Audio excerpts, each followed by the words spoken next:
Hello students, welcome to Tiwari academy. तो देखिए, अब हम प्रश्नावली 13.2 प्रारंभ करते हैं। पहले प्रश्न पर यहां पर हम बढ़ते हैं।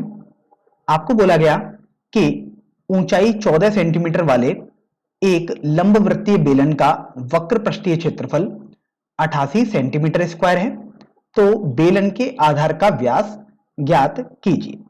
तो सबसे पहले तो देखिए, यहां पर आपको बेलन से संबंधित सभी फॉर्मूले याद होने चाहिए। अब हम यहां पर एक बेलन आपको समझा बना के दिखाते हैं कि किस तरीके से आपको वक्र पृष्ठीय क्षेत्रफल होता है और क्या आपको ज्ञात करना है, क्योंकि अगर आप चित्र बनाना जानते होंगे तो आप आसानी से प्रश्न को हल कर ले जाएंगे। तो सबसे पहले तो देखिए, हम एक बेलन बना रहे हैं। तो आप देख रहे हैं कि आपके पास कुछ इस तरीके से ये एक बेलन हो जाएगा।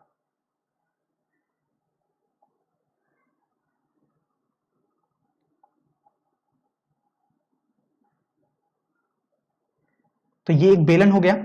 अब इसमें देखिए कि जो ये आकृति हमने बनाई है, एक गोल जैसी आकृति, यही आपके पास एक वृत्ताकार आकृति होती है। आपको देखने में लग रही होगी कि ये वृत्ताकार तो नहीं है, ये तो एक अंडाकार आकृति है, नहीं। लेकिन अगर आप यदि इसको ऊपर से देखेंगे तो आपको ये वृत्त जैसी होगी। ये तो हम 3D में एक आकृति होती है, त्रिविमीय, इसलिए आपको ऐसी देखने में लग रही है। जैसे आप घर में एक बेलन देख सकते हैं, या आप देख सकते हैं घर में बाल्टी जिस तरीके की होती है, तो बाल्टी का जो ऊपरी सिरा होता है वो एक वृत्ताकार होता है, लेकिन अगर आप उसे दूर से देखेंगे तो आपको वृत्ताकार नहीं दिखाई देगा। तो ये आपके पास एक बेलनाकार आकृति है। लंबवृत्तीय बेलन का मतलब यह है कि यदि आप इनके मध्य बिंदु अर्थात इस वृत्त के केंद्र से नीचे वाले वृत्त का केंद्र मिलाएंगे, और यदि आप इस तरीके से इनको भी जोड़ देंगे, तो यहां से अगर आप इसको मिलाएंगे तो ये लंबवत आपके पास होती है। तो इस तरीके से ये समझ में आ गया कि लंबवृत्तीय का मतलब क्या है। तो ये अगर आपके पास 90 अंश का कोण बना रहा है इसके केंद्र से, तो आप बोलते हैं कि लंबवृत्तीय बेलन है आपके पास।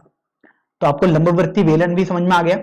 अब बेलन के आधार का व्यास पूछा गया है, तो आधार मतलब देखिए, ये आपके पास वृत्ताकार आकृति है, आधार पर देखें चाहे ऊपर की तरफ देखें, तो आधार का व्यास अर्थात इस वृत्त का व्यास बेसिकली आपको ज्ञात करना है, आधार का व्यास या वृत्त का व्यास।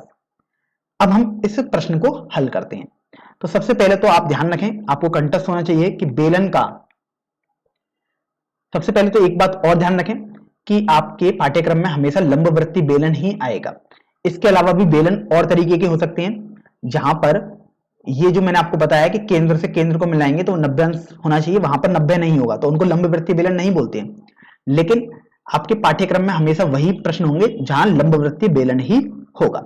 तो जो भी अभी हम फॉर्मूले लिखेंगे और आपको याद करने हैं, वो सभी लंबवृत्तीय बेलन के ही होते हैं।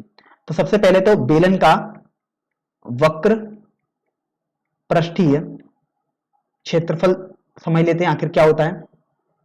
तो बेलन का वक्र पृष्ठीय क्षेत्रफल कुछ आप ऐसे समझ सकते हैं कि अगर आप इस बेलन को पेंट करें तो आप देखेंगे, आप पेंट तो बाहर की तरफ से ही कर पाएंगे। ये पेंट आपको देखने में लग रहा होगा हम एक तरफ से ही कर रहे हैं, लेकिन आगे पीछे भी करेंगे तो आपको बस इसी भुजा पर गोलाई में पेंट करना होगा। पेंट करने का मतलब तो यही हुआ। तो ये जो भाग है इसी को हम वक्र पृष्ठ बोलते हैं। तो इसका क्षेत्रफल यदि आपको ज्ञात करना है तो आपको वो कंठस्थ होना चाहिए। ये आपके पास होता है 2 गुणा पाई गुणा आर गुणा एच। जहां पर आर क्या होता है उसको समझ लेते हैं। आर आपके पास ये होती है त्रिज्या इस वृत्त की, या फिर आप इसे ही बोल सकते हैं यार, बात तो सेम ही है। और जो एच होती है वो आपके पास ये ऊंचाई होती है इसकी, इसको आप एच बोलते हैं, बेलन की ऊंचाई होती है सिर्फ। अब यहां से आप देखो कि आपको तो बोला गया 88 वर्ग सेंटीमीटर के बराबर है, तो 2 गुणा पाई गुणा आर गुणा एच, ये आपके पास 88 आ गया। अब आप यहां से पाई का मान लगा देंगे और वो पाई का मान आपके पास 22/7 हो जाएगा। तो 2 गुणा 22/7 आर आपको ज्ञात करना है, क्योंकि व्यास ज्ञात करना है अर्थात आधार का त्रिज्या का 2 गुना ज्ञात करना है, मतलब आर बेसिकली ज्ञात करना है। एच देखिए आपको बोला गया है 14 सेंटीमीटर ऊंचाई है, तो आपने 14 लिख दिया, बराबर 88 हो गया। फिर आप देख रहे हैं कि देखो 7 से ये 14 दो बार कट हो जाएगा यहां से, तो आपके पास बचेगा 2 गुणा 22 गुणा 2, अर्थात ये 88 बचा, गुणा आर बराबर 88 आ गया। तो इस तरीके से आर का मान 88/88 आपके पास हो जाएगा। तो आप इसको देखो सरल करोगे तो आपके पास आर का मान 1 आ जाएगा। अब देखते हैं कि मात्रक क्या होना चाहिए। तो आप देखो ये ऊंचाई सेंटीमीटर में जो वक्र पृष्ठ का क्षेत्रफल है वो भी सेंटीमीटर में है, स्क्वायर में मतलब, तो यहां पर जो आर आएगा वो भी आपके पास सेंटीमीटर में ही आएगा। तो इस तरीके से आपको समझ में आ गया कि आर का मान तो 1 सेंटीमीटर हो गया। अब चूंकि आपको तो आधार का व्यास निकालना था, आधार आप जानते हैं वृत्ताकार होता है, अर्थात एक तरीके से आपसे बोला गया कि आपको वृत्त का व्यास निकालना है, तो आप जानते हैं वृत्त का व्यास तो 2 गुणा त्रिज्या होती है, तो यहां से आपके पास 2 सेंटीमीटर हो जाएगा। तो इस तरीके से ये आपका पहला प्रश्न हल हो जाएगा।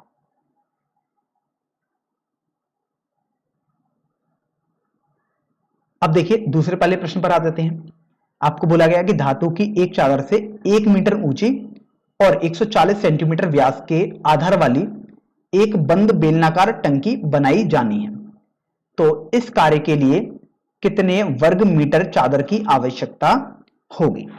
तो सबसे पहले तो आप ये देखिए कि बेलनाकार टंकी आपको बनानी है, तो हम यहां पर उस टंकी को एक बार बना लेते हैं।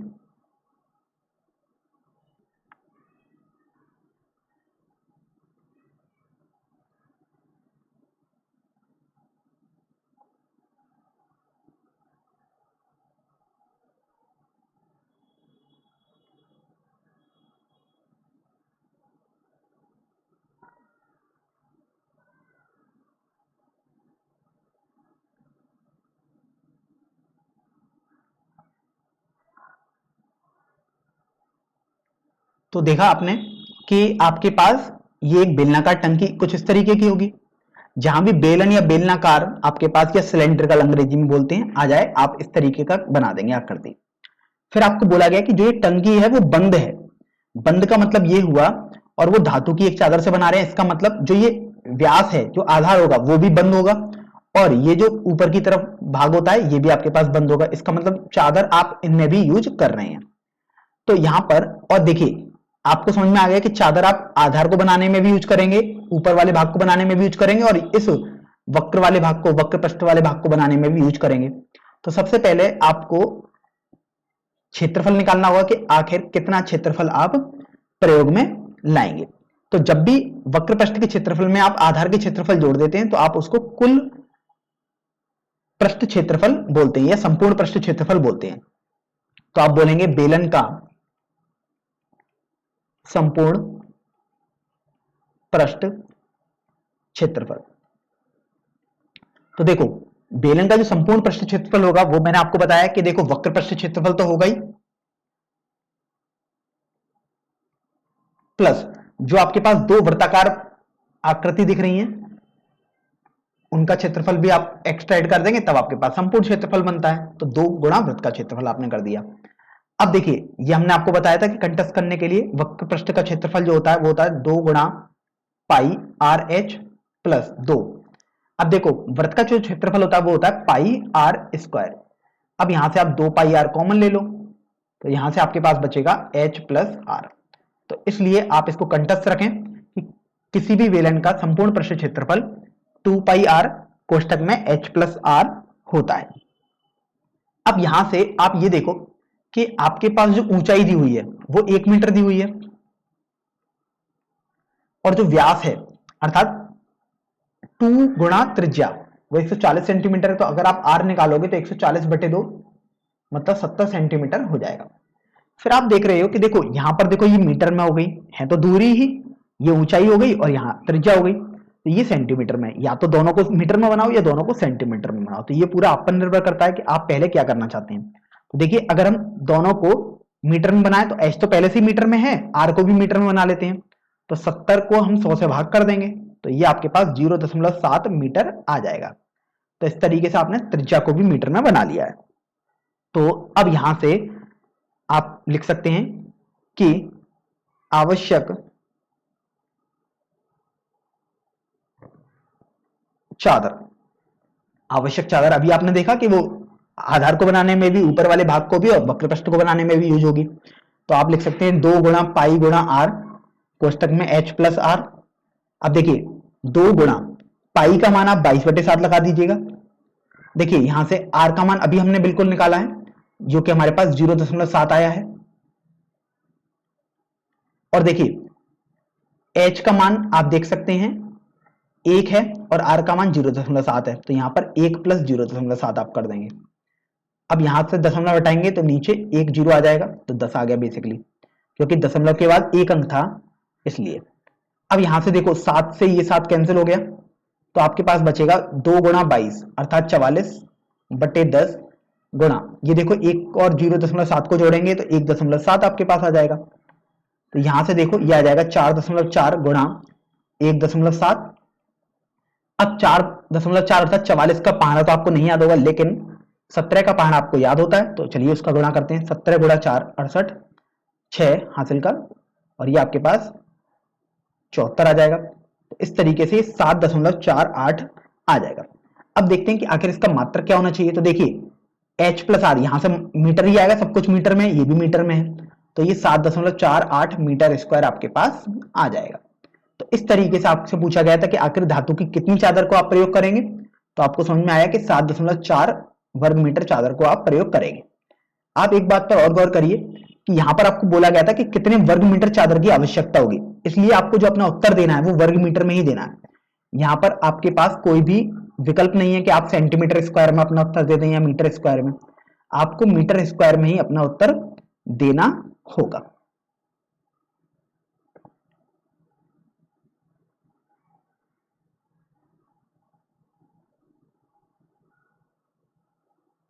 तो अब देखिए हम प्रश्न संख्या 3 पर आ जाते हैं।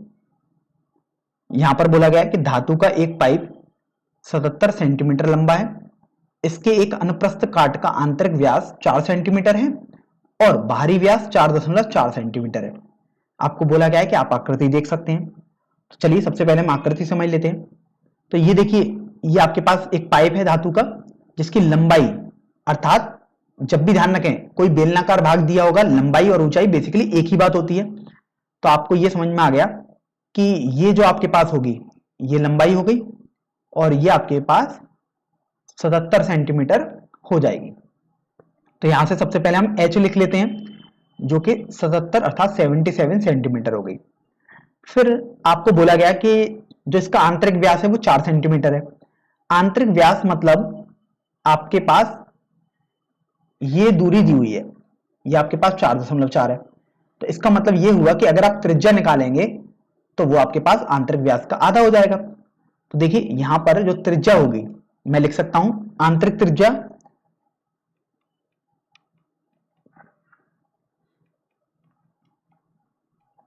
इसको मैं स्मॉल r से दर्शा देता हूं। ये आपके पास हो जाएगी 4/2, क्योंकि व्यास का आधा अर्थात 2 सेंटीमीटर। अब देखते हैं कि आंतरिक व्यास, सॉरी बाहरी व्यास क्या होगा।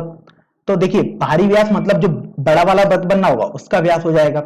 तो देखिए बाहरी व्यास आपके पास ये हो जाएगा, ये 4.4 है।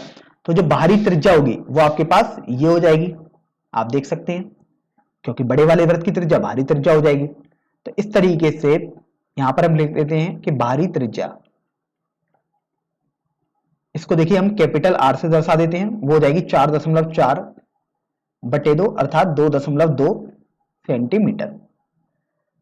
अब जब इतना हमने कर लिया तो हम अगर आगे देखें तो आपको बोला गया है ज्ञात कीजिए, पहला वाला भाग है आंतरिक वक्र पृष्ठीय क्षेत्रफल। आंतरिक वक्र पृष्ठीय क्षेत्रफल ज्ञात करना है, अर्थात एक तरीके से आपको अंदर जो छोटा वाला एक बेलन आपको दिखाई दे रहा है अंदर की तरफ बन रहा है, उसका वक्र पृष्ठ का क्षेत्रफल ज्ञात करना है। तो चलिए लिख लेते हैं आंतरिक वक्र पृष्ठीय क्षेत्रफल। देखिए आंतरिक भी है और वक्र पृष्ठ का ही केवल क्षेत्रफल लिखना है। तो आप जानते हैं वक्र पृष्ठ का क्षेत्रफल होता है आपके पास 2 पाई RH। तो देखिए 2 पाई। अब देखें कि R कौन सा लगाना है आपको, चूंकि आंतरिक का लिखना है इसलिए आंतरिक त्रिज्या लगाएंगे अर्थात स्मॉल r, और H देखो समान ही रहेगा दोनों के लिए, वो 77 आप लिख देंगे। अब मान लगाते हैं यहां पर। तो देखिए 2 पाई का मान 22/7, r का मान स्मॉल r जो 2 है, और स्मॉल h अर्थात ऊंचाई या लंबाई बोल सकते हैं इस बेलन की, तो ये 77 आपने लिख दी। अब देखो 7 से ये 77 11 बार कैंसिल हो जाएगा। तो इस तरीके से आप देखिए आपके पास आ जाएगा 2 गुणा 22। अब 2 का गुणा 11 से करेंगे तो ये आपके पास 22 हो गया। तो देखिए 2 गुणा 22 का वर्ग अर्थात 22 गुणा 22 ये 484 होता है। तो ये आपके पास आ जाएगा गुणा करने पर 968 सेंटीमीटर स्क्वायर। सेंटीमीटर स्क्वायर हम इसलिए लिख पा रहे हैं क्योंकि इसका मात्रक सेंटीमीटर स्क्वायर में आएगा, क्योंकि देखो जो ऊंचाई अर्थात लंबाई है वो भी सेंटीमीटर में और त्रिज्या भी सेंटीमीटर में है, तो जब आप गुणा करेंगे तो सेंटीमीटर स्क्वायर ही आपके पास आ जाएगा। अब देखो पहला वाला भाग तो आपने हल कर दिया। अब हम दूसरे वाले भाग पर आते हैं जिसमें आपको दिया हुआ है बाहरी वक्र पृष्ठीय क्षेत्रफल आपको ज्ञात करना है। तो चलिए दूसरे वाले भाग को भी हम हल करते हैं। बाहरी वक्र पृष्ठीय क्षेत्रफल, तो जैसे आपने आंतरिक वाला निकाला है वैसे ही बाहरी निकालोगे, तो उसमें बस जो आर होगी वो कैपिटल आर हो जाएगी, क्योंकि जो बड़ा जो सर्किल है उसकी जो रेडियस होगी वही आप यहां पर लगाओगे। तो ये हो जाएगा 2 पाई कैपिटल आर एच।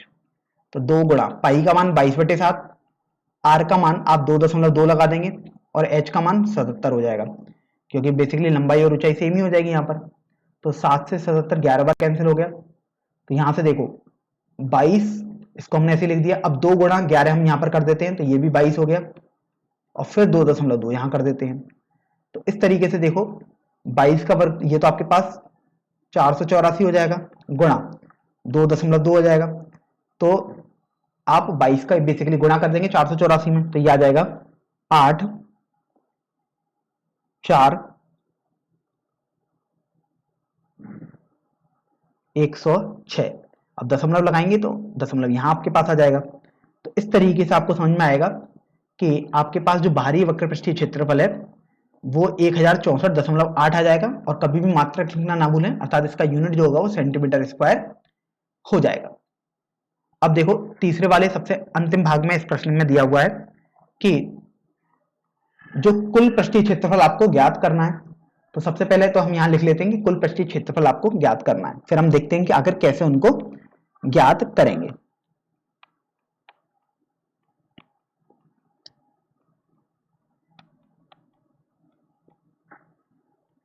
अब देखो आपको टोटल पृष्ठीय क्षेत्रफल निकालना है, तो उसमें हमने सीखा था टोटल वाले में हम क्या करते हैं कि आधार का जो क्षेत्रफल होता है उनको भी जोड़ देते हैं। अब एक तरीके से आप ये देखो, आपके पास एक ये पाइप दिया हुआ था, तो इसमें जो कुल पृष्ठीय क्षेत्रफल होगा वो तो देखो आंतरिक पृष्ठीय क्षेत्रफल भी आएगा, बाहरी भी आएगा, और जो ये वृत्त जैसा बनना है, आप देख रहे हैं ये वृत्त बनना है, इसी तरीके से देखो नीचे भी बनना है, इस वृत्तीय क्षेत्रफल का आंसर भी आएगा इसमें। तो इस तरीके से कुल पृष्ठीय क्षेत्रफल में आपको समझ में आया कि आप आंतरिक पृष्ठीय क्षेत्रफल भी लिखेंगे,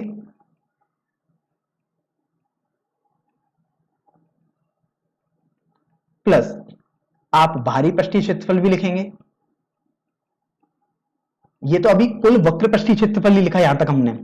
अब कुल पृष्ठीय क्षेत्रफल में आपको वृत्ताकार भागों के क्षेत्रफल भी लिखने होते थे, इसलिए आप यहां पर लिखेंगे वृत्ताकार भागों का क्षेत्रफल, तो आप इसको भी जोड़ देंगे। तो इस तरीके से यहां पर आपके पास एक तरीके से ये फॉर्मूला बन गया। आप ध्यान रखें कभी फॉर्मूला याद ना करें, आप चित्र बनाएंगे तो आपको सब चीजें आसानी से धीरे धीरे पता लगती जाएंगी।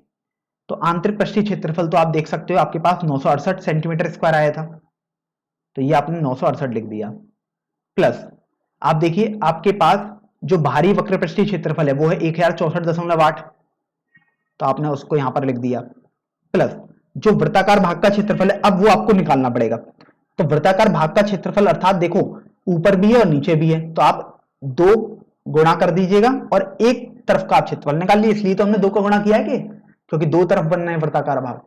अब यहां से देखो ये आपके पास आ जाएगा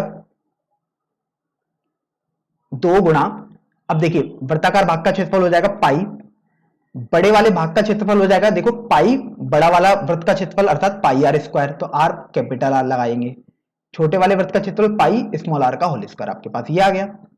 तो यहां से अब देखिए 968 और 1064.8 को हम जोड़ देते हैं सबसे पहले तो यहां से आप ये देखो कि आपके पास ये हो जाएगा 0.8 2 3 0 2 2032.8 प्लस, अब यहां पर एक बात मैं देख लेता हूं कि आपको एक पाइप बनाने को बोला गया था, तो अब जो कुल पृष्ठीय क्षेत्रफल है तो यहां पर आप एक बात को और गौर करें कि आपने ये फॉर्मूला लिख दिया था pi R square minus pi small R का होल स्क्वायर, तो देखिए 2 गुणा पाई को मैं वैनिश ले सकता हूं 22/7। अब देखिए R square minus small R square रह गया आपके पास, तो देखिए 2032.8 प्लस ये आपके पास आ जाएगा 44/7।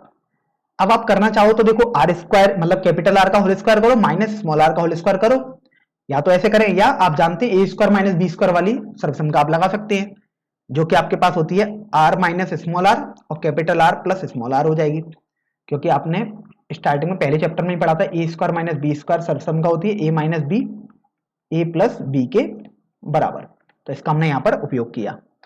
तो अब ये देखो आपके पास ये तो रहेगा 2032.8 प्लस 44/7। अब ये देखो capital R minus small R अगर आप करोगे तो कैपिटल आर तो बाहरी त्रिज्या था 2.2, स्मॉल आर है 2 सेंटीमीटर, तो अगर आप माइनस करोगे तो आपके पास 0.2 बचेगा, और यहां पर 2.2 और 2 को यदि जोड़ोगे तो 4.2 आ जाएगा।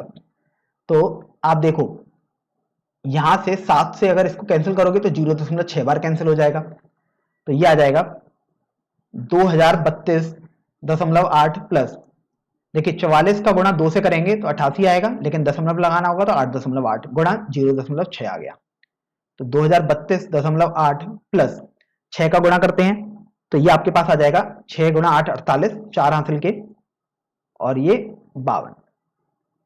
अब दशमलव लगाना होगा तो यहां पर दशमलव आपके पास आ जाएगा। तो अब देखिए इनको जोड़ देते हैं अपन, तो ये जोड़ने पर देखो 8 यहां पर बेसिकली 2 अंक होने चाहिए क्योंकि यहां पर 2 अंक है, तो ये 0 और 8 को जोड़ेंगे तो 8, 8 और 2 को जोड़ेंगे तो 10, एक हासिल का 8 3 0 2, तो ये 2038.08 आपके पास आ जाएगा। ध्यान रखें मात्रक लिखना कभी ना भूलें, तो ये मात्रक आपके पास सेंटीमीटर स्क्वायर में आ जाएगा। तो इस तरीके से आपने इस जो एक तरीके से खोखला बेलन कह सकते हैं आप इसे, उसका कुल पृष्ठीय क्षेत्रफल निकाल दिया है।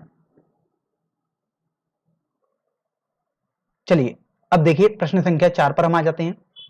यहां पर बोला गया कि एक रोलर, इसका व्यास 84 सेंटीमीटर दिया हुआ है अर्थात डायमीटर दी हुई है और लंबाई आपको दी हुई है 120 सेंटीमीटर। फिर बोला गया कि एक खेल के मैदान को एक बार समतल करने के लिए 500 चक्कर लगाने पड़ते हैं, तो खेल के मैदान का मीटर स्क्वायर में क्षेत्रफल ज्ञात कीजिए। तो सबसे पहले तो आप ये देखो कि जो रोलर होगा वो स्वाभाविक सी बात है एक वृत्ताकार होगा, तो आपको व्यास दिया हुआ है 84 सेंटीमीटर। यहां से आपको समझ में आया कि जो त्रिज्या होगी अर्थात आर जो होती है उस बेलन की, वो आपके पास व्यास का आधा 84/2 अर्थात 42 सेंटीमीटर हो जाएगी। तो देखिए आपने त्रिज्या तो पता कर ली, फिर उसके बाद लंबाई दी हुई है, लंबाई या ऊंचाई हमने आपको बताया था बात एक ही होती है, तो आपके पास h आ गया 120 सेंटीमीटर, क्योंकि इसे आप h से प्रदर्शित कर देते हैं।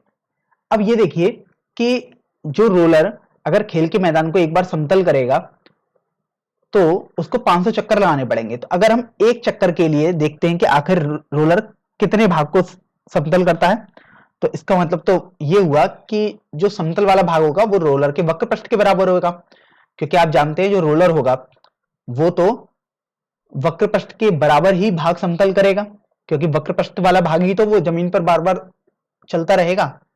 तो आप देखेंगे कि एक चक्कर में रोलर द्वारा समतल भाग बराबर आपके पास रोलर का वक्र पृष्ठ हो जाएगा। अब देखिए आप जानते ही हैं रोलर का जो वक्र पृष्ठ होता है ये होता है आपके पास 2 पाई आर एच के बराबर। अब देखिए 2 पाई का मान हम 22/7 लगा देते हैं, आर का मान आप देख सकते हैं 42 हो जाएगा यहां से, और एच का मान 120 सेंटीमीटर हो जाएगा। तो आप गौर करेंगे देखिए 7 से ये 42 6 बार कैंसिल हो जाएगा, तो देखो ये आपके पास आ जाएगा 22 गुणा 2 अर्थात 44 गुणा 6 का गुणा 120 से करेंगे तो आपके पास 720 आ जाएगा। अब आप 44 का गुणा 720 से कर देंगे, तो देखिए 44 का गुणा यदि आप 720 से करेंगे तो आपके पास आ जाएगा 31,680 सेंटीमीटर स्क्वायर। अब ये सेंटीमीटर स्क्वायर मात्रक कैसा है इसको एक बार हम समझ लेते हैं। तो आप देखिए जो आपके पास आर था अर्थात त्रिज्या और जो एच है दोनों सेंटीमीटर में है, तो आपके पास जो मात्रक आएगा वो सेंटीमीटर वर्ग अर्थात सेंटीमीटर गुणा सेंटीमीटर आ गया, तो सेंटीमीटर स्क्वायर आपने लिख दिया।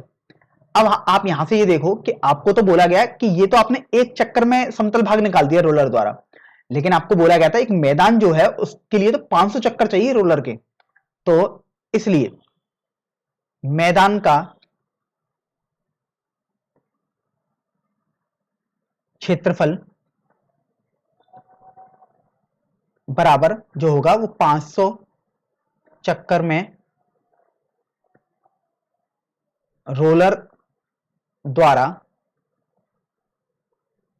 समतल भाग के बराबर आपके पास आ जाएगा। तो अभी आप ये देखो कि एक चक्कर का आपके पास पता है, तो 500 का गुणा कर देंगे 500 चक्कर के लिए, तो 500 गुणा 31,680 आपने कर दिया। अब देखिए 0 0 0 3 जीरो तो हमने ऐसे लगा दिए क्योंकि 2 जीरो यहां से थे और 1 जीरो ये देखिए यहां पर था। अब 5 का गुणा कर देते हैं, तो देखिए यहां पर 0 आ गया, 4 8 15, तो आपके पास ये कुछ इस तरीके से आ जाएगा कि 1,58,40,000 सेंटीमीटर स्क्वायर। तो इस तरीके से आपने मैदान का क्षेत्रफल निकाल दिया। लेकिन आप एक बात जब गौर करेंगे तो आप पाएंगे कि आपको तो प्रश्न में बोला गया है कि जो मैदान का क्षेत्रफल है वो मीटर स्क्वायर में आपको बताना है अर्थात वर्ग मीटर में बताना है, लेकिन आपने देखा कि ये तो आपके पास सेंटीमीटर स्क्वायर में आ रहा है, तो वर्ग मीटर में बदलने के लिए आप लिखेंगे 1584 सेंटीमीटर स्क्वायर में जो भी दिया हुआ है। अब देखिए सेंटीमीटर स्क्वायर का मतलब ये है कि सेंटीमीटर गुणा सेंटीमीटर, और आप जानते हैं सेंटीमीटर में को मीटर में बदलने के लिए 1/100 का गुणा करते हैं, तो 2 सेंटीमीटर थे इसलिए 2 बार 1/100 का गुणा कर दिया आपने, तो ये आपके पास मीटर स्क्वायर आ जाएगा। तो यहां से आप गौर करेंगे तो देखो ये 2 जीरो यहां से कट जाएंगे, इसी तरीके से ये वाले 2 जीरो भी यहां पर कैंसिल हो जाएंगे, तो आपके पास बचेगा केवल 1584 मीटर स्क्वायर। तो इस तरीके से आपका ये प्रश्न हल हो जाएगा।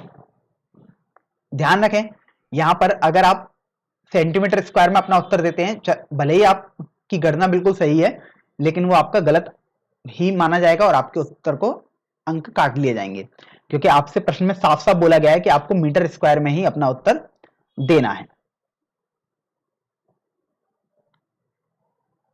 अब देखिए हम अगले प्रश्न पर बढ़ते हैं, प्रश्न संख्या 5 पर। चलिए इस प्रश्न को पढ़ लेते हैं। यहां पर आपको बोला गया है कि किसी बेलनाकार स्तंभ का व्यास 50 सेंटीमीटर है और ऊंचाई 3.5 मीटर है, तथा आपको आगे बोला गया है कि ₹12.50 प्रति मीटर स्क्वायर की दर से इस स्तंभ के वक्र पृष्ठ पर पेंट कराने का व्यय ज्ञात कीजिए। तो देखिए सबसे पहले तो हम एक बेलनाकार स्तंभ बना लेते हैं। तो देखिए कुछ इस तरीके से आपके पास बेलनाकार स्तंभ आ जाएगा। अब यहां से आप ये देखो कि आपको व्यास बोला गया है अर्थात ये दूरी आपको बोली गई है 50 सेंटीमीटर के बराबर। तो आप जानते हैं चूंकि व्यास आपके पास 50 सेंटीमीटर है, अर्थात अगर आप इस बेलनाकार स्तंभ की त्रिज्या निकालेंगे, त्रिज्या मतलब होता है जो वृत्ताकार भाग होता है उसकी त्रिज्या, तो वृत्ताकार भाग चाहे ये बोलो चाहे नीचे वाला बोलो दोनों बिल्कुल हुबहू एक जैसे होते हैं, तो ये त्रिज्या जो होगी अर्थात r व्यास का आधा होती है, तो आपके पास 50/2 अर्थात 25 सेंटीमीटर आ जाएगा। अब ये देखिए कि आपको बोला गया कि ऊंचाई जो है वो 3.5 है और ऊंचाई को तो आप h से प्रदर्शित करते हैं, तो ये आपके पास 3.5 सेंटीमीटर आ गया। तो एक बार ऊंचाई समझ लेते हैं आखिर होती क्या है। तो देखिए ऊंचाई ये दूरी होती है, तो ये आपको दी हुई है 3.5 सेंटीमीटर। तो इस प्रश्न में हमने r समझ लिया और h समझ लिया। अब ये देखिए आपको बोला गया कि वक्र पृष्ठ पर पेंट आपको कराना है, तो वक्र पृष्ठ तो आप जानते हैं ये वाला होता है कुछ इस तरीके से, ये पूरा भाग इस तरीके से आप देख रहे हैं ये पूरा भाग वक्र पृष्ठ होता है। तो अब वक्र पृष्ठ पर पेंट कराना है अर्थात पहले आपको वक्र पृष्ठ का क्षेत्रफल निकालना होगा, तभी तो आप बोल पाएंगे कि पेंट आखिर कितना किया गया होगा। तो यहां पर हम लिख लेते हैं किए गए पेंट वाले भाग का क्षेत्रफल, और ये आपके पास बराबर हो जाएगा वक्र पृष्ठ के बराबर। तो अब वक्र पृष्ठ का क्षेत्रफल आप फॉर्मूला जानते ही हैं, आपके पास किसी भी बेलनाकार भाग का वक्र पृष्ठ होता है 2 पाई आर एच के बराबर। तो देखिए 2 गुणा पाई का मान 22/7 आप लगा दीजिएगा, आर देख सकते हैं आप, आर आपके पास 25 हो जाएगा सेंटीमीटर में, और एच आपके पास 3.5 सेंटीमीटर बोला ही गया था। तो इस तरीके से ये देखो आपके पास आ गया। अब यहां से देखो 7 से अगर आप 3.5 को कैंसिल करेंगे तो 0.5 बार कैंसिल हो जाएगा। फिर देखिए 22 का गुणा अभी हम 0.5 से कर देते हैं, तो ये आपके पास 11.0 आ जाएगा, क्योंकि 110 आएगा 22 पंजे, लेकिन दशमलव आप लगाएंगे गुणा। अब देखिए 2 का गुणा हम 25 से कर देते हैं तो 50 आपके पास आ गया। तो इस तरीके से ये देखिए आपके पास 550 सेंटीमीटर स्क्वायर आ जाएगा। अब आपने देखो वक्रपृष्ठ का क्षेत्रफल निकाल लिया 550 सेंटीमीटर स्क्वायर। अब लेकिन एक बात गौर करिए कि आपको जो दर दी हुई है वो प्रति मीटर स्क्वायर के लिए दर दी हुई है कि आखिर कितने रुपए लग रहे हैं। तो आपकी सबसे पहली कोशिश अब रहेगी कि इस सेंटीमीटर स्क्वायर को आप मीटर स्क्वायर में बदलें। तो देखिए सेंटीमीटर स्क्वायर का मतलब है 2 बार सेंटीमीटर का गुणा, तभी तो सेंटीमीटर स्क्वायर आया होगा। तो आप 1 सेंटीमीटर को बदलेंगे मीटर में तो 1/100, इसी तरीके से दूसरे वाले को बदलेंगे तो 1/100 का दोबारा गुणा कर दिया, तो अब ये मीटर स्क्वायर में आपके पास आ गया है। तो यहां से आप देख सकते हैं, ये आप कैंसिल कर देंगे इसको, ये आपके पास आ जाएगा 0.055 मीटर स्क्वायर। तो इस तरीके से आपने देखा कि वक्रपृष्ठ का क्षेत्रफल तो आपके पास आ गया 0.055 मीटर स्क्वायर। अब आप देखिए कि चूंकि 1 मीटर स्क्वायर का आपके पास जो रुपए लग रहे थे, मैं व्यय करके लिख देता हूं, 1 मीटर स्क्वायर का व्यय था रुपए 12.50। आप देख सकते हैं आपके पास 12.50 दिया हुआ है। अच्छा एक बात आप ये और गौर करिए कि यहां पर जो ऊंचाई है वो 3.5 मीटर में दी हुई है, हमने इसको सेंटीमीटर में लिख लिया है तो इसको हम मीटर में लिख देते हैं पहले। तो इससे हमारा फर्क क्या पड़ेगा कि यहां पर जो हमने 3.5 लगाया है उसको हमने एक तरीके से मीटर में लगाया है, तो अब यहां पर हम सेंटीमीटर में लगा देते हैं उसको एक बार, तो 350 सेंटीमीटर हो जाएगा, क्योंकि मीटर को सेंटीमीटर में बदलने के लिए आप 100 का गुणा करते हैं, तो 350 सेंटीमीटर हो गया। तो अभी आप ये देखो कि जब इससे कैंसिल करते थे 7 से इसको, तो ये 50 बार हो जाएगा। तो ये देखिए आपके पास ये आ जाएगा 100 का गुणा और हो जाएगा, तो ये 55,000 आ जाएगा। तो इस तरीके से ये देखो, ये आप करोगे तो 2 जीरो और 1 जीरो ये आपके पास कैंसिल हो गया, तो इस तरीके से 55/10 आएगा। तो यहां पर 55/10 आपके पास होगा 5.5। तो यहां पर हमने ये गलती की थी कि हमने यहां पर जो ऊंचाई दी हुई थी वो सेंटीमीटर स्क्वायर, सॉरी सेंटीमीटर में हमने मान ली थी, जबकि वो मीटर में दी हुई थी प्रश्न में। तो अब मैं इसको कर देता हूं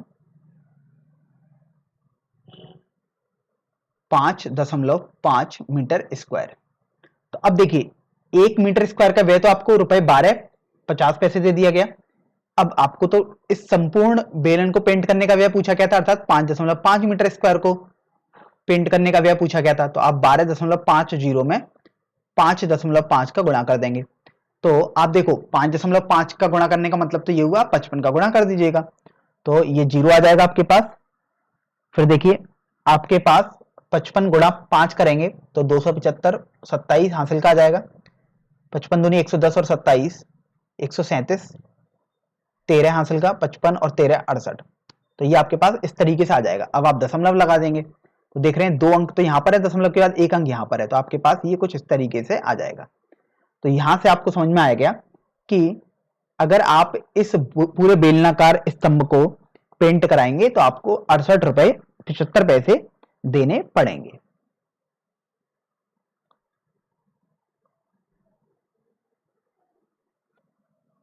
चलिए अब हम प्रश्न संख्या 6 पर आते हैं। यहां पर आपको बोला गया है कि एक लंबवृत्तीय बेलन का वक्र पृष्ठीय क्षेत्रफल 4.4 वर्ग मीटर अर्थात मीटर स्क्वायर में बोला गया है। यदि बेलन के आधार की त्रिज्या आपको 0.7 मीटर दी गई है तो उसकी ऊंचाई आपसे ज्ञात करने के लिए बोला गया है। तो सबसे पहले तो आप ये देखिए कि आपको किसी भी बेलन का वक्र पृष्ठीय क्षेत्रफल पता होना चाहिए,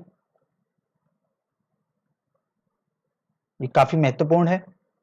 तो इसका फॉर्मूला आपके पास होता था 2 पाई आर एच। अब यहां पर आर और एच भी समझ लेते हैं। तो जो आर होता है वो बेलन के आधार की त्रिज्या होती है, तो वो तो आपको देखो पहले से दी गई है 0.7 मीटर, और आपसे एच अर्थात ऊंचाई निकालने को बोला गया है। क्योंकि यदि आप कोई बेलन बनाएंगे तो आप देखिए आपके पास कुछ इस तरीके का बेलन आएगा। तो अब देखिए इस तरीके का यदि बेलन आपके पास आएगा तो जो ये दूरी होती है इसी को आप आर बोलते हैं, चाहे आप यहां पर भी बोल सकते हैं, बिल्कुल सेम रहते हैं ये दोनों वृत्ताकार भाग। तो ये आपके पास आर हो गई, और जो ये दूरी होती है इसी को हम बेलन की ऊंचाई अर्थात एच बोलते हैं। तो यहां से तो आपको एच निकालने को बोल दिया गया है, और वक्र पृष्ठ का क्षेत्रफल आपको पहले ही पता है। तो आप देख रहे हैं वक्र पृष्ठ का क्षेत्रफल तो 4.4 मीटर स्क्वायर है, तो 2 पाई आर एच ये आपके पास 4.4 के बराबर हो जाएगा।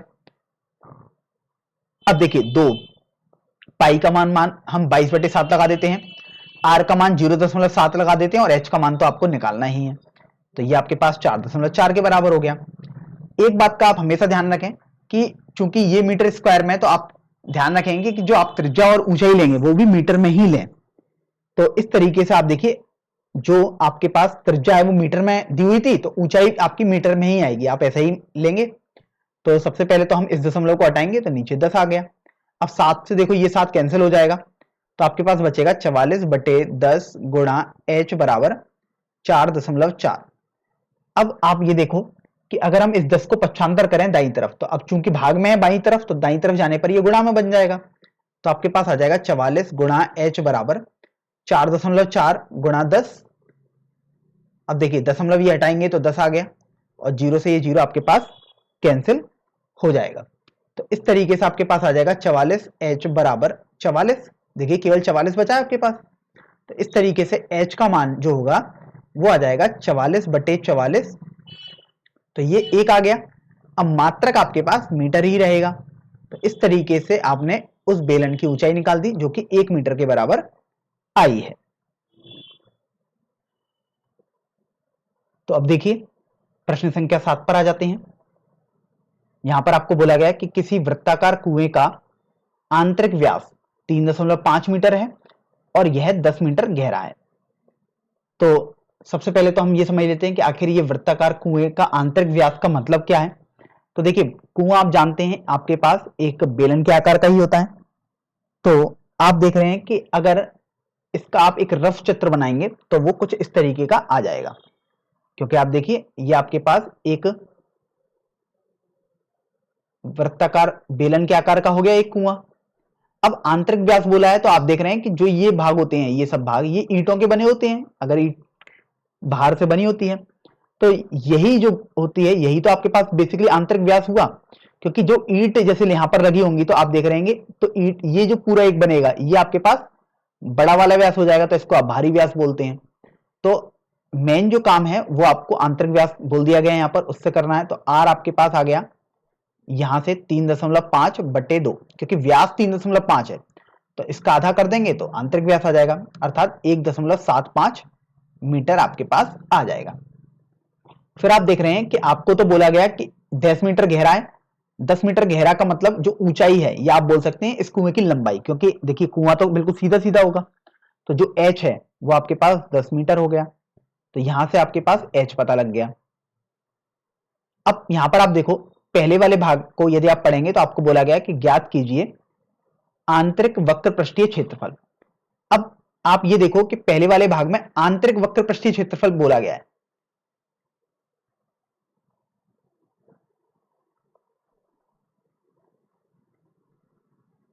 अब ये देखिए आंतरिक वक्र पृष्ठीय क्षेत्रफल का मतलब ये हुआ कि जो आप त्रिज्या लगाएंगे वो आंतरिक वृत्ताकार भाग की लगाएंगे, तो या आंतरिक त्रिज्या आप लगाएंगे, कुछ ऐसा बोल सकते हैं। तो 2 पाई आंतरिक त्रिज्या आपके पास आर है तो ये आपने आर लिख दिया, और एच होता है। ये फॉर्मूला आपको कंठस्थ होना चाहिए, वक्र पृष्ठ के लिए ये होता है क्षेत्रफल। अब आंतरिक बोला था, इसका मतलब आंतरिक त्रिज्या लगाएंगे। तो आंतरिक त्रिज्या आपके पास ये थी। तो अब देखिए हम यहां पर 2 पाई का मान 22/7 रख देते हैं, आर का मान 1.75 और एच का मान 10 आपने रख ही दिया यहां पर। तो आप यहां से देखोगे अगर हम 7 से 1.75 को कैंसिल करें तो ये 0.25 आपके पास आ जाएगा। तो इस तरीके से देखो, ये 22 को 2 से गुणा करोगे तो 44 आ गया, गुणा 0.25 का 10 से गुणा करोगे तो 2.5 आ जाएगा। अब देखिए 44 का गुणा हम 25 से कर देते हैं, तो 44 पंजे 220, 22 हासिल का, 44 दूनी 88 और 22 110 आपके पास आ गया, और दशमलव लगाएंगे तो यहां पर आपके पास दशमलव आ जाएगा। तो इस तरीके से देखा आपने कि जो इस कुएं का आंतरिक वक्रपृष्ठीय क्षेत्रफल होगा वो 110 मीटर स्क्वायर आ जाएगा। तो पहला वाला भाग तो काफी आसानी से आपने हल कर दिया। अब दूसरे वाले भाग पर बढ़ते हैं। तो यहां पर बोला गया है कि ₹40 प्रति मीटर स्क्वायर की दर से इसके वक्र पृष्ठ पर प्लास्टर कराने का व्यय आपको ज्ञात करना है। तो आप देख रहे हैं कि 1 मीटर स्क्वायर प्रति मीटर स्क्वायर का मतलब यह हुआ कि 1 मीटर स्क्वायर के लिए ₹40 आपको व्यय करने पड़ रहे हैं। तो देखिए दूसरे वाले भाग में आते हैं। तो आपको पता है कि 1 मीटर स्क्वायर के लिए जो व्यय करना पड़ेगा वो है ₹40, लेकिन आप देख रहे हैं जो कुएं का व्यास है आंतरिक वो तो 110 मीटर स्क्वायर है, तो आपको इसके लिए व्यय निकालना पड़ेगा। तो इसलिए 110 मीटर स्क्वायर के लिए जो व्यय होगा वो आ जाएगा 40 गुणा 110। तो देखिए ये जीरो और ये जीरो, तो 2 जीरो तो हमने पहले लगा दिए। अब 4 का गुणा 11 से रह गया है, तो वो 44 आपके पास होगा। तो इस तरीके से आपको पता लगेगा कि जो कुल व्यय होगा वो ₹4400 आ जाएगा।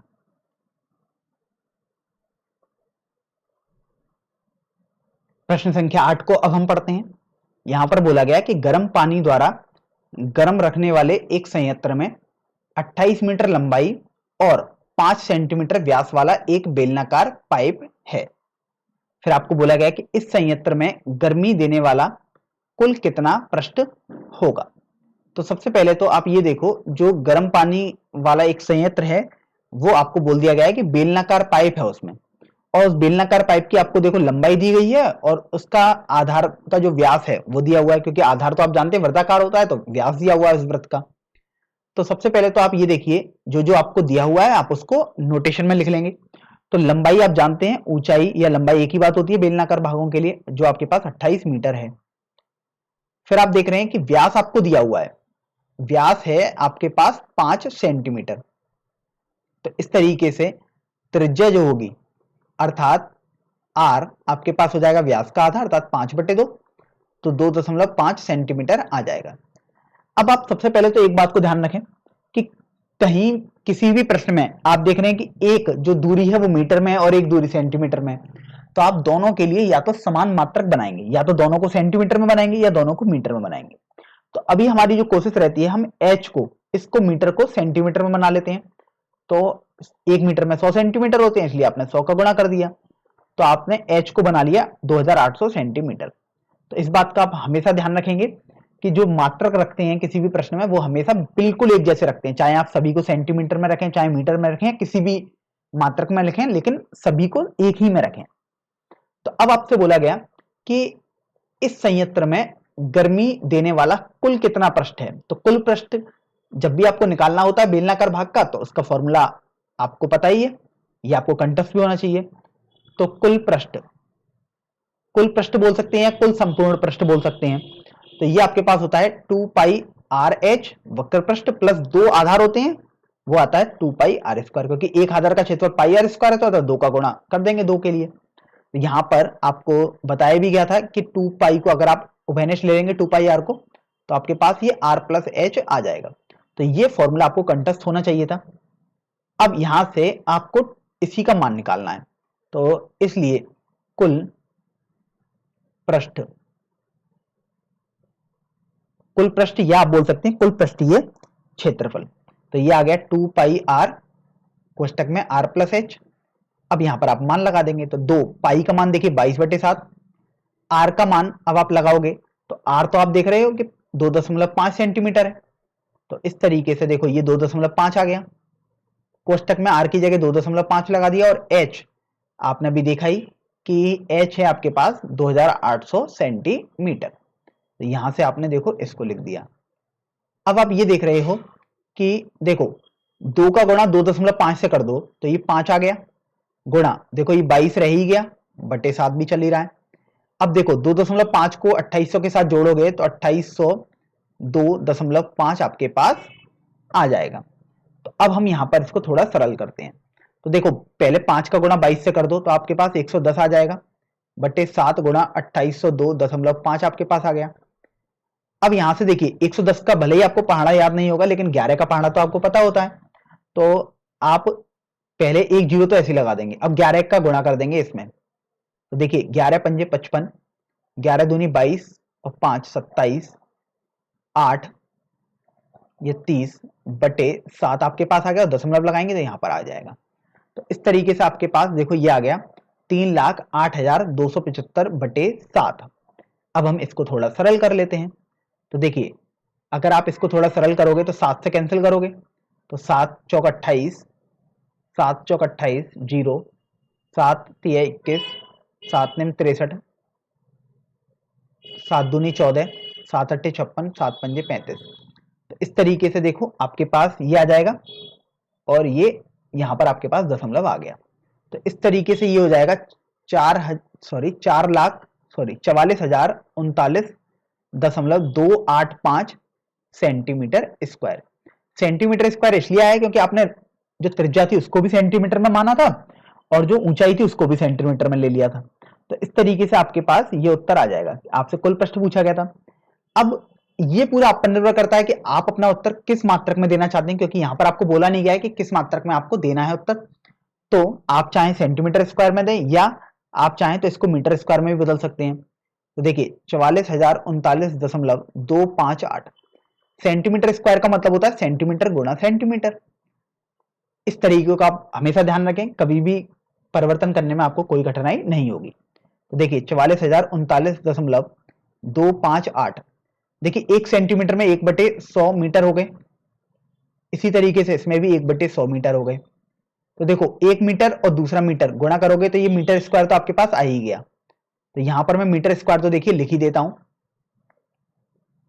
अब आप ये देखो कि 2 जीरो ये हैं और 2 जीरो ये हैं, अर्थात दशमलव जो होगा वो 4 अंक पहले खिसक जाएगा। तो आपके पास ये आ जाएगा, देखो 4 अंक पहले खिसकाओगे तो ये देखिए यहां पर दशमलव आ जाएगा। तो ये आ जाएगा 4.4039,258। तो इस तरीके से आप अपना अगर मीटर स्क्वायर में आंसर देंगे तो आपके पास आ जाएगा 4.4039,258 वर्ग मीटर। तो अब देखिए प्रश्न संख्या 9 पर आ जाते हैं हम।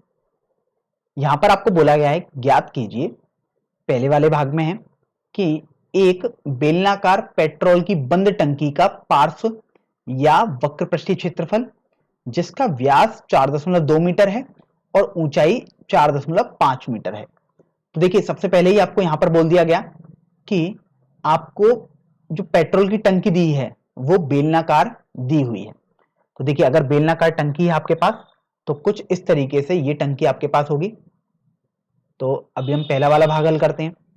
अब इसका पार्श्व या वक्रपृष्ठीय क्षेत्रफल बोला गया है। देखिए यहां पर तो आपको बोल दिया गया कि पार्श्व या वक्रपृष्ठीय क्षेत्रफल एक ही बात है।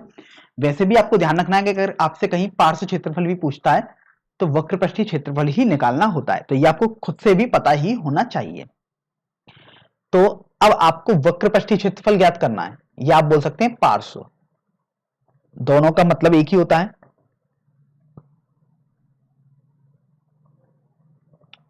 इसको आप कंठस्थ रखें, ये फॉर्मूला आपके पास होता है 2πr/h के बराबर। फिर आप एक बात यदि गौर करेंगे तो आपको बोला गया है कि व्यास 4.2 मीटर है। तो व्यास जब भी बोला जाए किसी बेलनाकार भाग का तो ध्यान रखें वो आधार का जो भाग होता है उसका व्यास होता है। तो आधार तो आप देख रहे हैं आपके पास वृत्ताकार होता है, चाहे आप इधर देखोगे ये वृत्त ही है, एक तरीके से देखने में भले ही आपको लगेगा, लेकिन अगर आप घर में कोई भी बेलनाकार भाग देखेंगे तो आपको वृत्त ही मालूम पड़ेगा अगर आप ऊपर से देखेंगे इसे। तो व्यास का मतलब होता है जो आधार वाला भाग होता है वृत्ताकार उसका व्यास। तो अगर व्यास आपको दिया हुआ है तो आप त्रिज्या तो ज्ञात कर सकते हैं जो कि व्यास का आधा होता है। तो देखिए 4.2 को आपने 2 से भाग किया तो 2.1 मीटर आपके पास आ गया। ये आपके पास देखिए आर आ गया अर्थात त्रिज्या आ गया। अब बात करते हैं कि ऊंचाई क्या होगी। तो ऊंचाई आप देखो बोला गया 4.5 मीटर है। तो आप यहां पर देखिए मान लगा देंगे। तो देखिए 2 पाई का मान आप 22/7 लगा देंगे, आर का मान 2.1 और एच का मान 4.5 आपने लगा दिया। अब आप ये देखो कि 7 से ये 2.1 0.3 बार कैंसिल हो जाएगा। तो देखिए 22 का गुणा 2 से करेंगे तो 44 आ गया, गुणा 0.3 का गुणा 4.5 से करेंगे तो ये आपके पास 1.35 आ जाएगा। तो यहां से अब आपको 44 का गुणा करना है 1.35 में। तो देखिए 44 का गुणा 5 में करेंगे तो 220, 22 हासिल का, 44 दिया 132 और 22 154, 15 हासिल का और ये 59 आ गया। तो इस तरीके से अगर आप दशमलव लगाएंगे तो यहां पर आ जाएगा। तो आपके पास जो वक्र पृष्ठीय क्षेत्रफल है वो आ जाएगा 59.40। अब आपको मात्रक भी लिखना होगा। तो आप देख रहे हैं जो आर है अर्थात त्रिज्या है और जो ऊंचाई है वो दोनों मीटर में है। तो इस तरीके से यहां पर जो मात्रक आएगा वो मीटर स्क्वायर में आ जाएगा। तो आपने जो बेलनाकार टंकी थी पेट्रोल की उसका पार्श्व या वक्र पृष्ठीय क्षेत्रफल ज्ञात कर लिया जो कि 59.40 वर्ग मीटर आ गया है। अब हम दूसरे वाले भाग पर आते हैं। दूसरे वाले भाग में आपको बोला गया कि इस टंकी को बनाने में कुल कितना इस्पात लगा होगा यदि कुल इस्पात का 1/12 भाग बनाने में नष्ट हो गया है।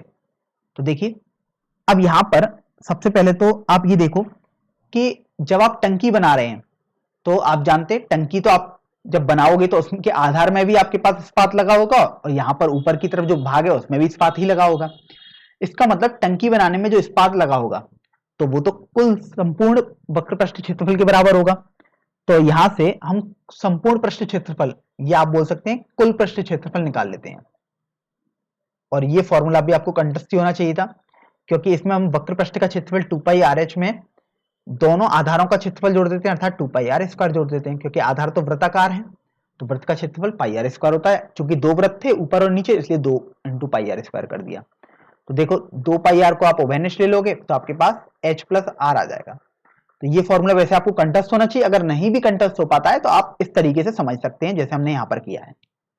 अब यहां पर मान निकाल देते हैं तो 2 पाई का मान 22/7, r का मान 2.1 था। अब देखिए h का मान था आपके पास 4.5 प्लस r का मान 2.1। तो इस तरीके से आप देखो 7 से अगर आप 2.1 को कैंसिल करोगे तो 0.3 आ जाएगा। तो 22 का गुणा 2 से करेंगे तो 44 गुणा 0.3 गुणा 4.5 का गुणा 2.1 से करेंगे तो 6.6 आपके पास आ जाएगा। तो अभी आप ये देखो कि देखिए 0.3 का गुणा 44 से करेंगे तो आपके पास 13.2 आ जाएगा क्योंकि 44 का गुणा 3 से करते हैं तो 132 आता है। अब दशमलव लगाएंगे तो यहां पर आ गया, गुणा 6.6 करेंगे तो बेसिकली आपको एक तरीके से 66 का गुणा 132 से करना है। तो देखिए जब आप इसको हल करोगे तो ये आपके पास हो जाएगा गुणा करने पर 66 दूनी 132, 13 हासिल का, 66 थी 198 और 13 211, 21 हासिल का, 66 एकम 66 और 21 87। अब दशमलव लगाते हैं तो यहां पर आपके पास आ गया। तो इस तरीके से संपूर्ण पृष्ठ क्षेत्रफल आपके पास आ गया 87.12 मीटर स्क्वायर। तो अब आप ये देखो आपको संपूर्ण पृष्ठ क्षेत्रफल निकालने के लिए नहीं बोला गया है, आपको आगे इसमें एक कंडीशन दे दी गई थी कि कुल इस्पात का 1/12 भाग नष्ट भी हो जाता है बनाने में। तब आपको बताना है कि कुल कितना इस्पात आपके पास लगा होगा। तो ये तो संपूर्ण पृष्ठ क्षेत्रफल है। ये आंसर तो आपका तब होता जब कुछ भी भाग नष्ट नहीं हुआ होता, लेकिन आपसे तो बोला गया कि कुछ भाग तो नष्ट भी हो रहा है। तो यहां पर सबसे पहले तो आप मान लीजिएगा कि टंकी बनाने में लगा कुल इस्पात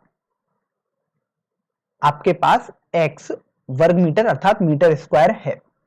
तो यहां से आपके पास ये तो समझ में आ गया कि टंकी बनाने में लगा इस्पात आपने मान लिया x मीटर स्क्वायर है। तो इसलिए टंकी बनाने में कुछ इस्पात नष्ट भी हुआ होगा और वो नष्ट इस्पात आपको बोला गया है कि 1/12 भाग जो है वो वेस्ट हो जाता है। तो इस तरीके से x/12 हो जाएगा क्योंकि x का 1/12 है, x/12 हो जाएगा। तो इस तरीके से आप देखोगे कि जो आपके पास लगा इस्पात है इसलिए लगा हुआ कुल इस्पात ये आपके पास हो जाएगा टोटल x में से जो नष्ट है उसको हटा देंगे तो 11x/12 मीटर स्क्वायर। अब आप देखो जो ये 11x/12 है यही आपका 87.12 के बराबर हो जाएगा। तो इस तरीके से आप देखेंगे कि 87.12 आपके पास आया था कि ये 11x/12 के बराबर होना चाहिए। तो अब आप मान लगा देंगे यहां पर। तो यहां से देखिए हम यहां से x का मान निकालेंगे तो वो आ जाएगा 87.12 गुणा 12/11। तो देखो इसको हटाएंगे तो ये 100 आ गया। अब 11 से इसको कैंसिल करते हैं तो ये आ जाएगा 11×6 = 66 और 11×7 = 77 हो गया बेसिकली ये। फिर 101, 11×9 = 99, 11×2 = 22। तो इस तरीके से ये आपके पास 792 आ गया गुणा 12/100 आ गया। तो यहां से आपके पास हो जाएगा x का मान, देखिए 12 का गुणा 792 से करेंगे तो 12×2 = 24, 2 हासिल का 12 नंबर 108 और 2 110 के 0 हासिल 11, 12×7 = 84 और 11 95, ये आ गया बटे 100 आ गया। तो इस तरीके से आप देख रहे हैं आपके पास जो x का मान है अर्थात जो कुल इस्पात है आपको बोला गया था वो आ जाएगा 95.04 वर्ग मीटर। तो इस तरीके से आपका ये दूसरा वाला भाग भी आसानी से हल हो चुका है।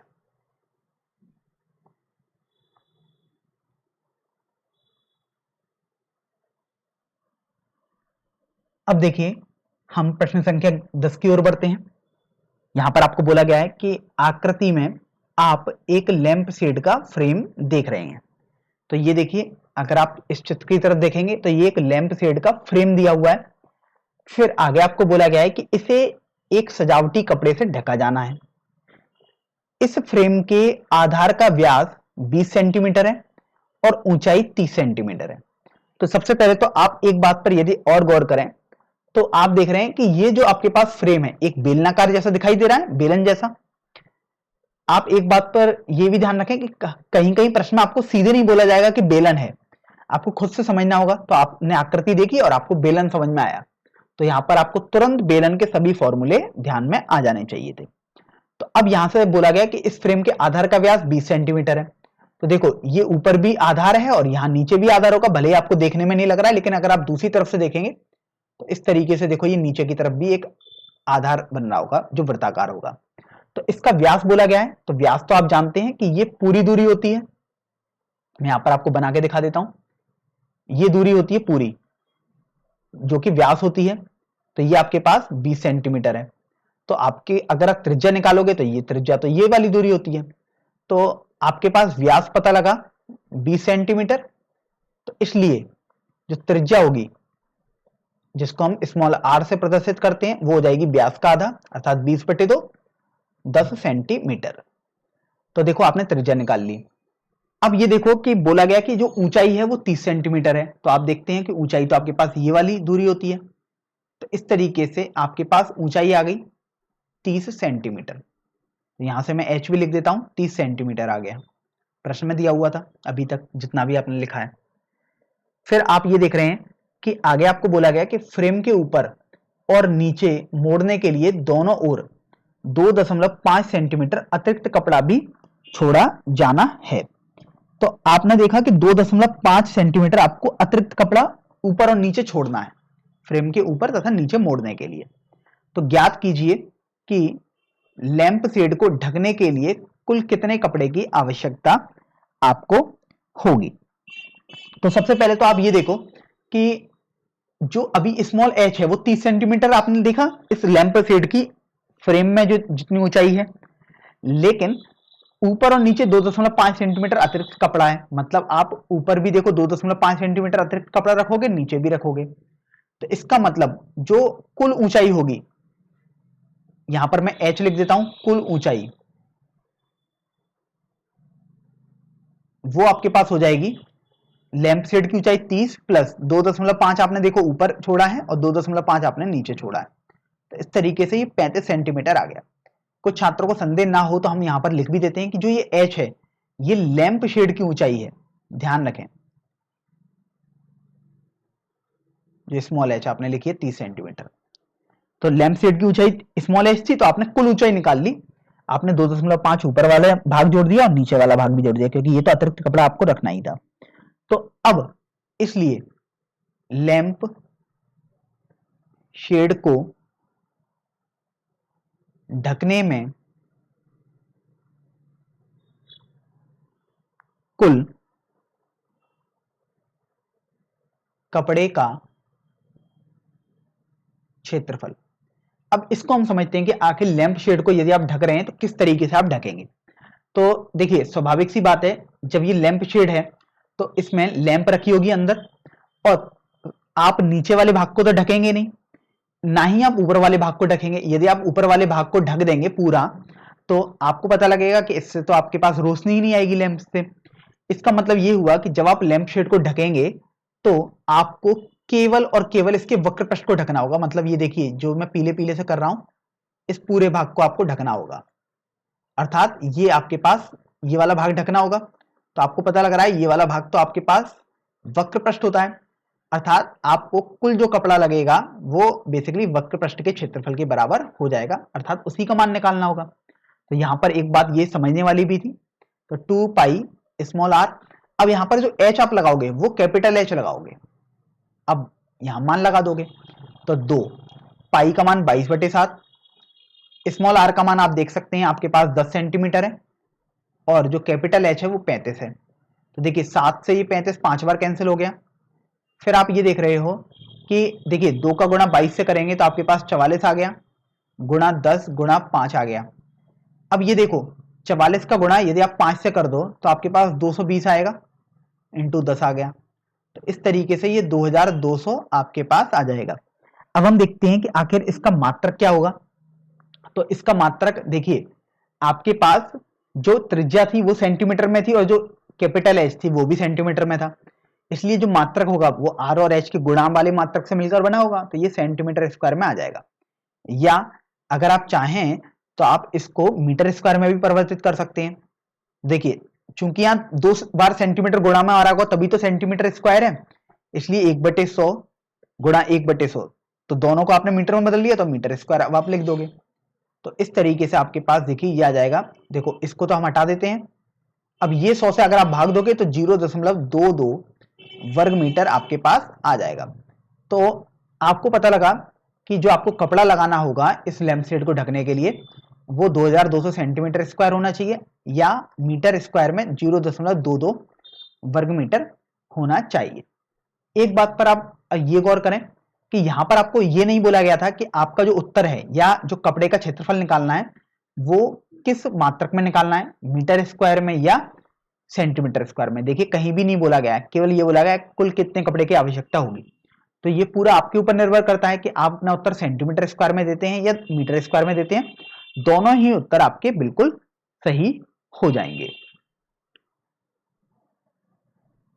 तो देखिए अब हम प्रश्नावली 13.2 का सबसे अंतिम प्रश्न अर्थात प्रश्न संख्या 11 हल करेंगे।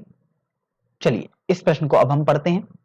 यहां पर बोला गया कि किसी विद्यालय के विद्यार्थियों से एक आधार वाले बेलनाकार कलमदानों को गत्ते से बनाने और सजाने की प्रतियोगिता में भाग लेने के लिए कहा गया है। तो सबसे पहले इसको हम समझ लेते हैं कि किसी भी विद्यालय में काफी सारे विद्यार्थी होंगे, तो उन विद्यार्थियों से बोला गया कि आपको एक आधार वाले बेलनाकार कलमदान बनाने हैं गत्ते से और फिर उनको सजाना है। तो ये एक प्रतियोगिता हो रही है, इनमें भाग लेना है। फिर आपको उन कलमदानों के बारे में देखिए विशेषता बताई गई है कि प्रत्येक कलमदान को 3 सेंटीमीटर त्रिज्या और 10.5 सेंटीमीटर ऊंचाई का होना था। फिर बोला गया है कि विद्यालय को इसके लिए प्रतिभागियों को गत्ता भी देना था। यदि इसमें 35 प्रतिभागी थे तो विद्यालय को कितना गत्ता खरीदना पड़ा होगा। तो बोला गया कि जो गत्ता होगा वो विद्यालय की तरफ से दिया जाएगा। अब यहां पर आप कलमदान के बारे में देखेंगे तो आपको बोला गया है कि जो कलमदान है वो 3 सेंटीमीटर त्रिज्या का है और 10.5 सेंटीमीटर ऊंचाई का है। अब बात आती है कि आखिर कलमदान की आकृति किस तरीके की है। तो यदि आप गौर से देखोगे तो यहां पर आपको बोला गया है कि बेलनाकार कलमदान है, देख सकते हैं बेलनाकार है कलमदान की आकृति। तो इस तरीके से आपको समझ में आएगा कि जो कलमदान की आकृति है वो बेलनाकार है। तो देखिए बेलनाकार आपके पास, मैं यहां पर थोड़ा बड़ी आकृति बना रहा हूं तो ऐसा ना सोचे कि इतना बड़ा कलमदान तो कभी होगा ही नहीं, ये केवल समझाने के लिए हम इतनी बड़ी आकृति आपके पास बना रहे हैं। तो इस तरीके से आपके पास देखो ये एक कलमदान की आकृति होगी। अगर हम थोड़ा बड़ा करके देखें इसको, अब ये देखो आपको बोला गया कि इसकी जो त्रिज्या है वो 3 सेंटीमीटर है, तो ये आपके पास आ गया 3 सेंटीमीटर के बराबर। तो ये स्मॉल आर जो होगी अर्थात त्रिज्या वो 3 सेंटीमीटर हो गई। फिर बोला गया कि जो इसकी ऊंचाई है कलमदान की, अर्थात ऊंचाई तो ये होती है, ये आपके पास h 10.5 सेंटीमीटर है, तो यहां से आपने स्मॉल h भी लिख दिया 10.5 सेंटीमीटर। अब आप एक बात को और गौर करेंगे कि जब आप इस कलमदान में कोई भी कलम रखेंगे तो इसका मतलब तो वो स्वाभाविक सी बात है कि वो कलम का ऊपरी भाग जो होगा वहां पर तो गत्ता आना ही नहीं चाहिए, क्योंकि कलम यदि आप इसमें रख रहे हैं तो जैसे मान लीजिए आपने एक कलम इसमें रखी, ये आपके पास एक कलम है, ठीक है। अब यहां से अगर आपने इस कलम को रखा तो स्वाभाविक सी बात है कि यहां पर ऊपर वाले भाग में जो वृत्ताकार भाग है वो तो खुला हुआ होना चाहिए। अगर ये बंद हो गया तो कलम तो इसमें रख ही नहीं सकते, तो वो तो कलमदान तो बेकार हो गया। इसका मतलब ये हुआ कि ऊपर वाले भाग में बिल्कुल भी गत्ता यूज नहीं हो रहा होगा, जबकि नीचे वाले भाग में यदि आप यहां पर कलम रख रहे हैं तो यहां पर तो गत्ता लगना चाहिए। तो अब आपको गत्ते का क्षेत्रफल निकालना है कि आखिर कितना गत्ता यूज होगा, तो इसलिए कुल प्रयोग में आया हुआ गत्ता, और कुल प्रयोग में आया हुआ गत्ता हम पहले एक कलम के लिए बना रहे हैं, एक कलमदान के लिए। तो एक कलमदान में कुल प्रयोग में आया हुआ गत्ता अगर आप निकालेंगे तो देखिए ये वाला जो भाग है ये बाहर का इधर उधर बाउंड्री का होगा, वक्र पृष्ठ का क्षेत्रफल होता है, यहां पर भी गत्ता तो लगेगा ही क्योंकि आप उसको तो ढकेंगे ही, तो 2 पाई आर एच हो गया। प्लस आप देखो नीचे वाले भाग को भी उससे बनाएंगे तो इसका क्षेत्रफल आपके पास वृत्त होता है नीचे वाला भाग, तो ये पाई आर स्क्वायर हो गया। अब ऊपर वाले भाग को आप नहीं बना रहे तो इसको नहीं जोड़ेंगे आप, तो यहां पर आप देख रहे हैं कि 2 पाई आर स्क्वायर के बजाय हमने केवल पाई आर स्क्वायर लिखा है, क्योंकि ऊपर वाला जो ये वाला भाग है इसको तो आप खुला रखेंगे। तो इस तरीके से अब आप यहां पर मान लगाएंगे, तो देखिए अगर आप मान लगाओगे तो आप 2 गुणा h प्लस r ये आपके पास आ गया, और आपने पाई आर को वैनिश ले लिया है। तो इस तरीके से आप देखिए आपके पास आ जाएगा 2 गुणा h, तो h तो 10.5 है तो 2 से गुणा करेंगे तो 21 आ गया, प्लस r का मान 30 हो गया आपके पास। अब देखिए पाई का मान 22/7 और r का मान 3 है ही आपके पास, तो इस तरीके से आप देखिए आपके पास 21 प्लस 3 ये तो 24 हो गया, गुणा 22 गुणा 3/7 आ गया। तो देखिए अब आप 24 को गुणा 3 से कर देंगे तो ये आ जाएगा 72 गुणा 22/7। फिर देखिए आप 72 का 22 से गुणा करेंगे तो 22 दूनी 44, 4 हासिल का 22 सत्ते 154 और 4 158/7 आपके पास रहेगा ही। तो अभी आप यदि 7 से इसको थोड़ा कैंसिल करें तो देखिए 7 दूनी 14, 7 दूनी 14, 7 छिंग 42, 7 दूनी 14, 7 अट्ठी 56, 7 पंजे 35, 7 49। तो इस तरीके से देखिए मैंने वैसे 4 अंकों तक निकाल लिया है, आप चाहें तो केवल 2 या 3 अंकों तक भी निकाल सकते हैं। तो ये आपके पास आ जाएगा 226.2857। अब यहां पर देखते हैं कि आखिर इसका मात्रक क्या होना चाहिए। तो आप देख रहे हैं कि जो त्रिज्या है और जो ऊंचाई है वो सब सेंटीमीटर में दी हुई है, तो इस तरीके से आपके पास ये जो मात्रक होगा वो सेंटीमीटर स्क्वायर आ गया। फिर आप एक बात पर यह भी गौर करिए कि जो अभी आपके पास ये मात्रक आया है सेंटीमीटर स्क्वायर, या आप बोल सकते हैं इतना गत्ता प्रयोग में आना चाहिए, वो हमने एक कलम के लिए निकाला है। आप देख भी सकते हैं यहां पर हमने लिख भी दिया था एक कलमदान में कुल प्रयोग में आया हुआ गत्ता। लेकिन यहां पर देखिए प्रश्न में बोला गया था कि विद्यार्थियों की संख्या तो आपके पास 35 है, क्योंकि 35 प्रतिभागी हैं, तो हर किसी ने यदि एक एक कलमदान बनाया होगा तो आपके पास 35 कलमदान बने होंगे। तो इसलिए 35 कलमदानों में प्रयुक्त गत्ता, या आप बोल सकते हैं गत्ते का क्षेत्रफल। तो देखिए अब आप 35 का गुणा कर देंगे इससे, तो 35 गुणा आप कर देंगे 226.2857। तो चलिए इसका हम गुणा करते हैं, 35 का पहाड़ा आपको याद होना चाहिए। देखिए गुणा करना है तो आप इसको आसानी से भी कैसे भी ना कैसे कर ही सकते हैं, थोड़ा टाइम लगेगा, कोई दिक्कत नहीं है, तो सावधानी से करें। लेकिन तो देखिए ये आपके पास आ जाएगा 5 9 9 9 9 1 9 7। तो इस तरीके से आप देखिए आपके पास ये आ जाएगा, जो कुल गत्ता प्रयोग में आया होगा वो हो जाएगा 7919.9995। अब आप चाहें तो देखिए इसको लगभग में आसानी से लिख सकते हैं। देखिए ये आपके पास आ जाएगा 7920 सेंटीमीटर स्क्वायर। तो इस तरीके से आपके पास कुल प्रयुक्त गत्ते का क्षेत्रफल आ चुका है।